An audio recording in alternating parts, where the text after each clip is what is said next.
От ви бачите візуальні недоліки, тріщини на застеленому асфальтобетонному покритті штучної злітно-посадкової смуги. Ці тріщини на поверхні злітно-посадкової смуги почали з'являтися через 2 тижні після того, як було завершено укладку останнього шару асфальтобетонного покриття, говорить директор підприємства Іван Далібожак. В першій декаді вересня проявилися оці мікротріщини. Маркування смуги зміщене від центру, показує директор аеропорту. Асфальтне покриття нерівне. І ви відчуваєте, що в нас, по-перше, є коливання, а по-друге, вібрація, що трішки є така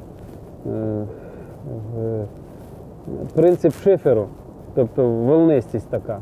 Перевірка несучої спроможності литовища виявила, що пасажирські літаки Boeing 737 та Airbus 320, що перевозять до 180 пасажирів, черкаське литовище зможе приймати до 3 разів на тиждень. Може привести до руйнування, завчасного руйнування, тому нам вводять обмеження 2-3 рейси на тиждень. Це для нашого аеропорту це достатньо. А от, наприклад, питання, чи правильно потратились кошти на це вже до експертів. Нині відкрито кримінальне провадження стосовно розтрати коштів під час капітального ремонту злітно-посадкової смуги аеропорту та проводять державну експертизу, розповів під час прес-конференції 16 січня голова Черкаської облдержадміністрації. Коли ми будемо мати висновок експертизи, ми тоді будемо приймати стратегічне рішення, як нам діяти. Якщо там немає ніяких проблем технічних, якщо ми будемо бачити, що ми отримаємо сертифікат на злітно-посадкову смугу, ми тоді будемо приймати рішення добудовувати її. Капітальний ремонт черкаського литовища не завершено, тому підприємство не отримує доходів від малої авіації, як це було до ремонту, розповів Іван Далібожак.